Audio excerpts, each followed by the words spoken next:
The Witch Must Burn, Chapter 14.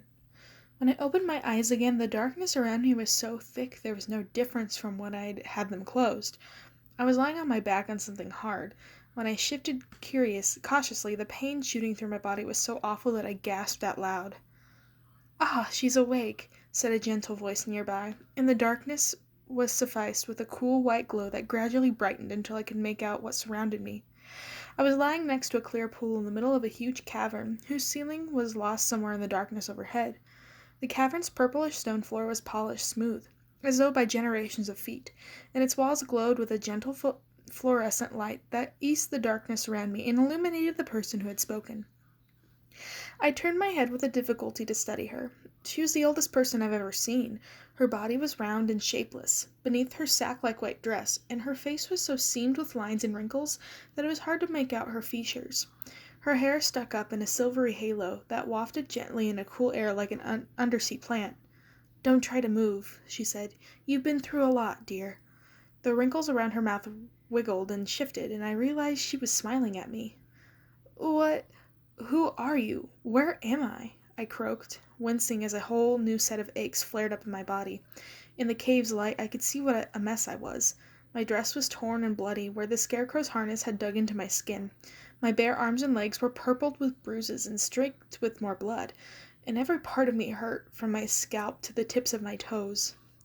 "You can call me Gert. Grandma Gert, if you like. But who I am and where you are can wait until you're healed. You're dying, Gilia." "Dying?" I struggled to sit up and cried out as my broken body refused. "Lie still." Gert's voice was gentle but firm. "What you've been through would have killed anyone without your power. Glinda's machine—" "You know about my power?" I wheezed.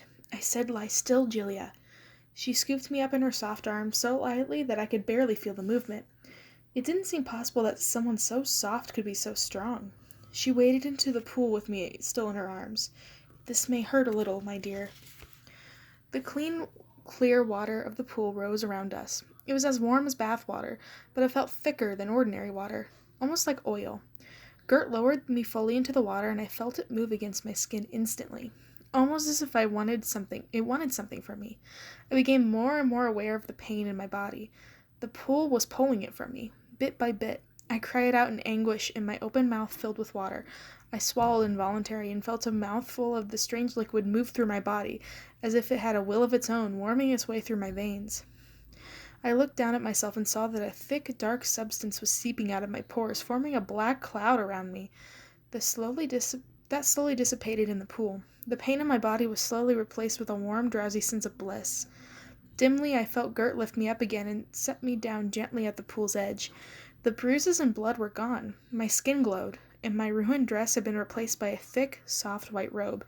Instead of feeling broken and exhausted, I felt refreshed. "What was that?" Gert was looking at me with an expression that was hard to read. It was almost like pity. Though she'd just gone into the pool with me, her clothes were dry. "Magic," she said. "I figured that much." She smiled. "It's good to see you back to normal, Gilia. I must admit I was worried about you. We were aware you might encounter danger at Glinda's, but we weren't prepared for things to move so quickly. Come," she said, offering me her hand and pulling me to my feet. "It's time for some explanations." But instead of continuing to talk, she took off at a brisk pace. I had no choice but to follow her, as she led me away from the healing pool and down a bewildering series of tunnels, all lit by the same glowing phosphorescence that seeped out of the walls. Sometimes the tunnels opened up into more caverns, each one of them full of marvels, a shimmering underground meadow, radiating silver light and dotted here and there with towering wildflowers that rose into the darkness. Another pool, this one so big I couldn't make out its far side, where bright golden fish jumped and fell back into the water with a splash. A series of mysterious, enormous machines, which sent a shard of terror stabbing through me until I realized they were putting together elaborate clocks that slid past on a conveyor belt. They were moving too fast for me to catch more than the briefest glimpse of each cavern before. Gert dragged me along to the next tunnel. Finally, she stopped at a low wooden door, rapped sharply, and pushed it open without waiting for a response. I followed her into a smallish room, furnished with a huge black table and round wooden chairs that took up most of the space. 3 people sat at the table, a cloaked figure, a mean-looking old woman I didn't recognize, and Knox, whose expression was distinctly worried. "What are you doing here?" I asked him. "He saved your life," the cloaked figure said, and lowered her hood. I flung my hands up and took a step backward. Her perfect face, her heart-shaped mouth, her strawberry blonde curls. Knox hadn't saved me, he betrayed me, because the woman in front of me was Glinda. Without realizing it, I'd back up to Gert, who held me firmly in her fleshy arms. "It's all right, Julia," she said, her soft tone doing nothing to slow my pounding heart. "It's not her. I'd like you to meet Glamora, Glinda's twin sister." I blinked and stared at the woman seated at the table. What Gert was saying made some kind of sense. This woman had Glinda's face, but where Glinda's eyes were like cold, hard, sharp chips of ice, hers were kindly. The set of her mouth was friendly, not cruel. "Have a seat, Julia," Gert said, steering me to the chair. "We have much to discuss, and I imagine you're hungry." With that, she sat down next to me and snapped her fingers, her eyes twinkling. I was used to magic, but I was still taken aback by the feast that appeared on the table almost instantaneously. Big platters piled high with fruit and cheese, fragrant loaves of steaming bread accompanied by creamy butter and honey, a huge tureen of some kind of soup that smelled like heaven. Gert handed me a plate and a gleaming silver fork that she plucked out of the air, and I helped myself. If this was going to be my last meal, I might as well make it a good one. Knox, Glamora, and Gert filled their plates too, but the fourth person sat at the far end of the table glaring at the food, as if she expected it to bite her. I eyeballed her superciliously as I ate. She looked more like a troll than a witch. Like Gert, she was short and squat, but where Gert came across as nurturing, there was nothing generous about this woman. Her nose was the most extraordinary feature on her wrinkled face, huge and bulbous, with a wart on its very tip. She was dressed in purple rags that hung haphazardly from her stout body, and a battered pointed black hat rested on her greasy, stringy black hair at an alarming angle. "Why don't you take a picture? It'll last longer," she growled at me. Embarrassed at being caught staring, I quickly looked away, mumbling an apology. Next to me, Gert chuckled. "Don't you mind our Mombi," she said. "She has a terrible attitude problem." "Remind me of my attitude problem the next time I save your skin," Mombi snapped. "Are you done stuffing your faces? We don't have all day. It's time to get down to business." For the first time, it occurred to me to wonder what Glinda would think about my disappearance. How long had I been in this cave? What would happen if I returned to the palace? How had I gotten here in the first place? One at a time, dear," Gert said, and I realized that she was answering me, even though I hadn't spoken aloud. "Bad habit," she added, reading my thoughts again. "But it saves time. I don't look in on anything that's none of my business. Don't worry." "Fine," I said, trying not to show her how unnerved I was by her magic mind reading. "How did I get here?"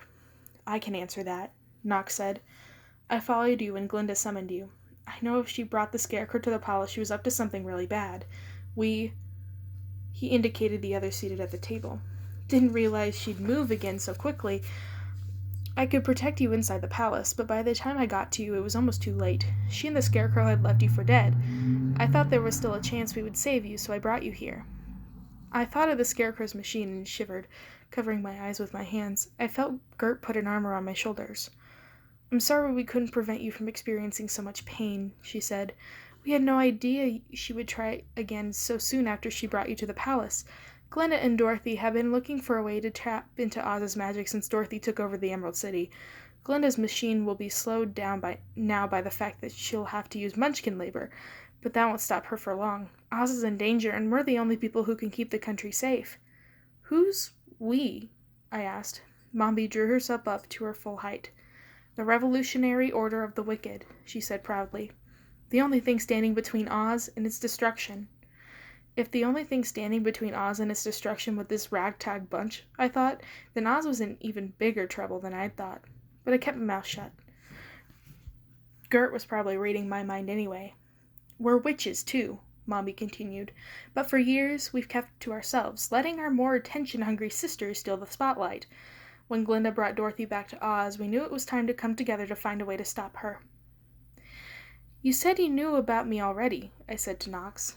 Back at Glinda's place. What does that mean? Does it have something to do with your order? We have eyes everywhere, including the Emerald City, he said. We've known about you for a long time. You're part fairy, Jilia. It's why Glinda thought she could use you to tap into Oz's magic. But how can I be part fairy? I asked.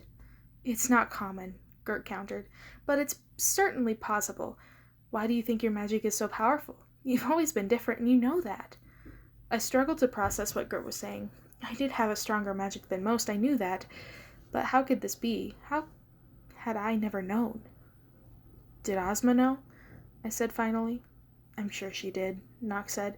Anyone with enough magic can recognize your power, Jilia. Why didn't she ever tell me? Ozma has always had her own reasons for doing what she does, Glamora said. The fairies aren't like the other citizens of Oz. They literally are Oz. Their magic is Oz's magic. If she didn't tell you, it's because she felt it was good for Oz. But everything is different now. You have to learn the extent of your powers if you want to help send Dorothy back to the other place and heal Ozma. You're not any better than Glinda, I said, heart surging up to my chest. You only helped me because you think I could do something for you. Not because you can do something for us, Mombi said curtly, but because you can do something for Oz. I know this is difficult, dear, Gert said, her gentle voice countering Mombi's gruffness. But these are desperate times. We've protected you because you're special, it's true, but you have the power to help us heal Oz, to bring Ozma back and restore the rightful order. You can choose who you are. But you can't choose who you are, but you can choose who you'll become. But I don't even know how to use my magic, I said. I never even knew what I was. How can I help you? Nox, is our eyes and ears in Glinda's palace, Gert replied. And you can do that work for us in the Emerald City. No one is as close to Dorothy as you are. And Glinda hasn't told her about your magic, Glamora added. As far as she knows, you're just as ordinary as anyone else in Oz, if anyone in Oz can be said to be truly ordinary. If Glinda recognized me as part fairy, why hasn't Dorothy? She has magic too, I pointed out. Dorothy doesn't have magic of her own, Gert said. All her powers comes from those inferior shoes of Glinda's.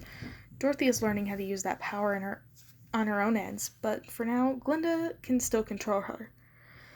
I sat for a minute, digesting what they've told me. You're asking me to risk my life when I don't even know what you're trying to do, I said finally. That part is simple, Mombi said. The witch is going to burn. Everyone else at the table fell silent. Mombi slapped her hands on the table and heaved herself to her feet, trundling around the table to where I sat. Listen, little girl, she said, grabbing my chin and forcing me to meet her eyes. You don't think much of us now, and I can't blame you. I know more about your life than you think. I know what you've seen, and I know how much Dorothy and Glinda have hurt you. Not just you, your friends. I know you remember what it's like to live in a free Oz. We might not look like much, but we can do it. You can make Oz free again. Her tone was gruff, but underneath her harsh words, there was something almost sympathetic. As if she could sense me softening, Mombi continued. We're asking you to risk your life, sure, you know that. You're not stupid, but your life is already at risk. Every day you work for Dorothy. Glinda's already figured out she can't use you in her machine. You're no use to her. Do you really want to be Dorothy's head maid for the rest of your life? This is your chance, Jilia. It's your chance to do something better. We're not going to pretend it's not risky, but Oz deserves better, and you have the power to help. Her grip on my jaw was firm, but when I met her eyes again, they were full of compassion. I know, she said, so quietly I didn't think the others at the table could hear her. I know how much you want the real Ozma back. In that, if nothing else, we're together. I jerked away from her grip, and she let me. She took a few steps backward, put her hand on her broad hips, and stared at me. They were all watching me now. I need some time, I said. We can give you a few minutes, but that's all, Gert said. We can bewitch the Munchkins, who were tasked with taking you back to Dorothy, so that they won't realize you were gone, but the longer you're here, the harder it will be. Fine, I said. Without another word, Gert led me back to the cavern with the healing pole and left me there.